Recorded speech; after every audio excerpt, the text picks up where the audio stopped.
Another great way for startups to get visibility is to post on LinkedIn, whether it's paid or free.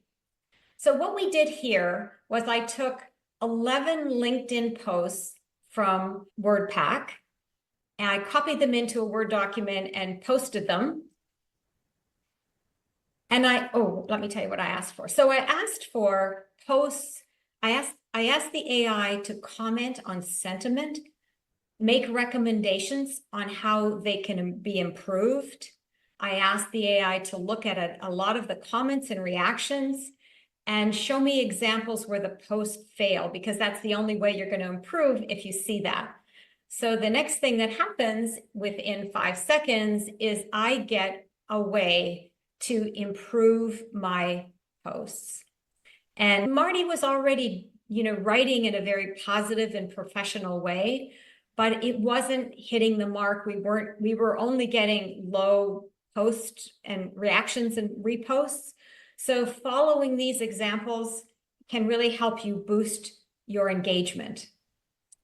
And still picking on Marty, I took one of his LinkedIn posts, which, looked really nice, right? It has this great, what looks like a white paper.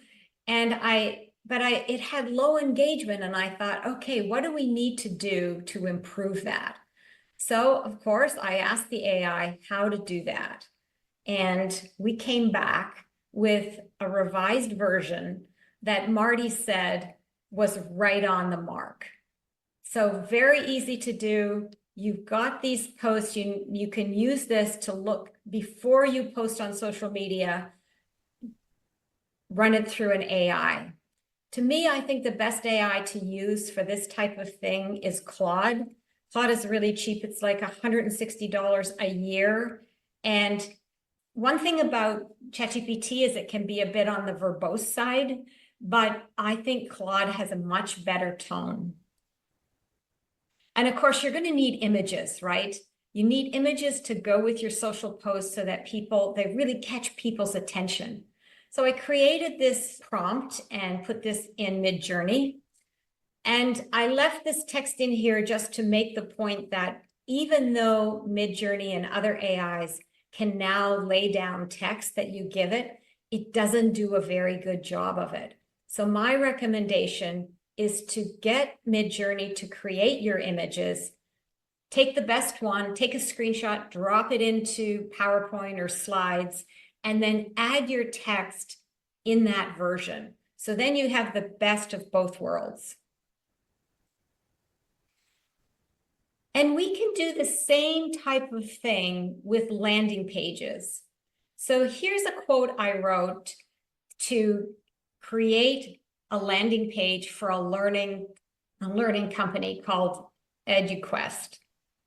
And immediately I got back, well, it probably took 30 seconds. I got back 4 variations of look and feel. Now, it didn't give me all the bottom, but this is enough for you to go to your designer or start building in WordPress or whatever CMS you're using. I also created logos as well for Marty. The great thing about this is it gets you some ideas. And if you're working with a designer, you can just say, this is what I like. Give me something like this, but change this. And I mean, I did a whole slew of these. It's just great at doing logos now. It didn't used to be good at logos. We can also create amazing product and packaging ideas using Midjourney. These were all created using Midjourney. And we did ads also. So this is really, we call these things first draft layouts. These are ready for Photoshop, and it gives you a sense of, you put all your thoughts into this prompt and it's going to spit out something. The one thing that AIs don't do very well is hands. So just be cautious that somebody might have 6 fingers or 4. Are there any questions before we go to the next section? Tony, what have we got? Anything that I've covered? I think we covered most of these. I mean, there's a question from earlier on. I'll just ask it right now. How good is GPT at pulling fundraising information? Is it sort of equivalent to using Crunchbase or better or worse? That's one Well, question. I'd have to really know what you mean by fundraising data. That's kind of a very broad term. If there's data that you're looking for that's out on the web, it's very likely that the LLM has taken that data, or you can find it using the AI because it's going to search with Bing. But if it's something that's behind a password protected wall, you're not going to get that information. Yep. Great. And then I'll ask one more from the audience. So let's see, let's ask this one. Where can one find the ChatGPT data limitations in terms of data process, number of queries, etc.? Okay, Steve, I don't know how to answer that. I'd have to talk to you, get a little bit more information about what you're trying to get there. So I know you have my email address. Anything else before I move on? I will mention that I have processed spreadsheets with 25 million entries in them before, and it's done it no problem. So hopefully it's got enough for you. Cool. Well, let's get going because I know there's a lot of stuff in your Yes, presentation. okay, so you're right, there is a lot of stuff. Okay, so, all right, so the next thing is, if you're going to be creating what we call long form content, that usually is things like blogs, it could be white papers, whatever. I'm going to show you how to design your own repeatable content creation framework. So what used to take writers days and weeks, we can now do in one session. Maybe it takes an hour. It just depends on how much information and how detailed your long form content is. The way to scale your work with AI in content creation is to chain together tasks. So what we're going to do here is I'm going to take you through all those steps in one prompt chain. Let me show you what that looks like. You do not need to read all of this text. But what I'm doing is I'm turning content creation into this efficient, consistent task through prompting. It's a new way to have AI support you, and it's a real conversational approach.